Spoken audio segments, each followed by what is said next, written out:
Assalamualaikum Minamwari. Bagaimana kabar kalian hari ini? Semoga selalu diberikan kesehatan ya.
Ada apa nih?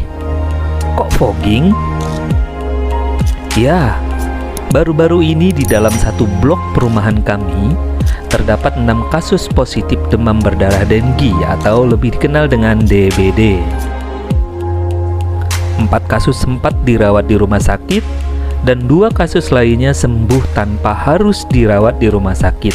Salah satunya saya sendiri. Perlu Minamwari semua ingat-ingat, jika di daerah kalian ada kasus positif DBD dan dirawat di rumah sakit, minta surat keterangan kepada pihak rumah sakit untuk laporan ke RT setempat agar bisa diteruskan ke pihak puskesmas. Nah, pada kasus kelima baru mendapatkan surat keterangan dari rumah sakit untuk bahan laporan ke RT setempat dan diteruskan ke pihak puskesmas. Di hari kedua setelah laporan baru dilaksanakan fogging. Ada 6 gejala DBD yang tak boleh diabaikan. Demam berdarah Dengue atau DBD merupakan masalah kesehatan yang terjadi karena nyamuk. Infeksi virus ini bisa sangat membahayakan apabila tidak segera dilakukan pengobatan. Sayangnya, tak sedikit orang yang masih mengabaikan DBD karena gejalanya yang bisa dikatakan mirip dengan masalah kesehatan lain yang ringan. Misalnya seperti flu biasa. Padahal, dampaknya banyak sekali kasus DBD yang berujung fatal karena terlambatnya pengobatan. Inilah mengapa sangat penting mengetahui gejala DBD. Secara umum, masalah kesehatan ini akan menimbulkan gejala antara 4-10 hari setelah tubuh digigit nyamuk jenis Aedes aegypti. Apabila ini terjadi pada anak pertama kali, gejalanya bisa lebih parah dibandingkan dengan orang dewasa. Berikut gejala DBD fase awal yang perlu diwaspadai. Yang pertama, demam tinggi yang terjadi secara mendadak. Demam memang terjadi gejala pada hampir semua masalah kesehatan. Namun, pada DBD, demam akan terjadi secara tiba-tiba. Perbedaan lainnya adalah demam pada DBD bisa mencapai 40 derajat Celcius dan tidak diikuti dengan gejala lainnya seperti pilek, hidung tersumbat, atau batuk. Biasanya, demam akan terjadi di antara 2 hingga 7 hari. Yang kedua, otot terasa nyeri. Tak hanya demam, mengidap DBD juga cenderung akan merasakan nyeri pada beberapa bagian tubuh, misalnya otot, tulang, sendi, dan belakang mata. Biasanya, gejala ini akan diikuti dengan tubuh yang berkeringat dan menggigil.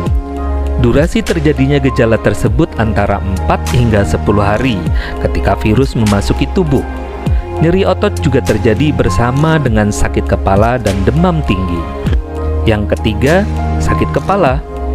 Beberapa jam setelah mengalami demam, gejala berikutnya yang muncul adalah sakit kepala parah yang terjadi di sekitar dahi, Sakit kepala parah juga disertai dengan rasa nyeri pada bagian belakang mata.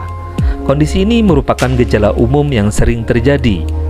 Mungkin dengan mengkonsumsi beberapa obat sakit kepala dapat membantu meredakannya.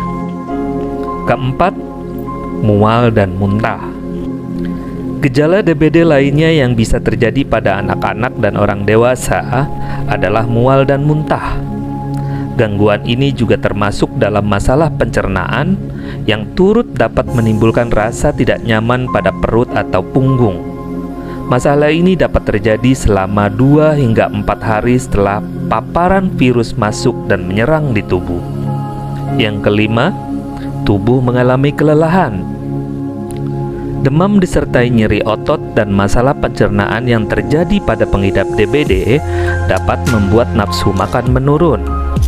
Akibatnya, tubuh menjadi kelelahan karena kurangnya asupan makanan dan sistem imun tubuh yang melemah. Kemudian yang terakhir, munculnya ruam merah. Ruam merah merupakan gejala DBD yang paling khas. Ruam pada DBD biasanya berwarna kemerahan atau merah muda pucat yang muncul di wajah, dada, tangan, dan kaki.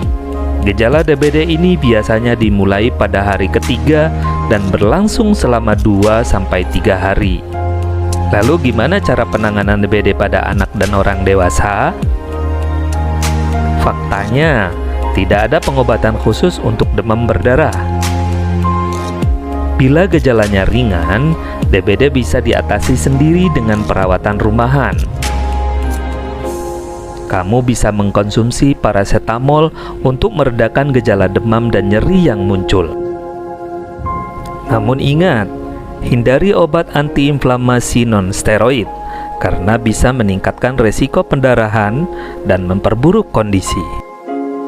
Pastikan juga kamu menjaga tubuh tetap terhidrasi dengan baik dengan memperbanyak minum air putih. Nah, sedangkan untuk demam berdarah yang parah, perawatan medis oleh ahli medis berpengalaman dapat membantu gangguan yang terjadi menjadi lebih baik dan mencegah komplikasi berbahaya.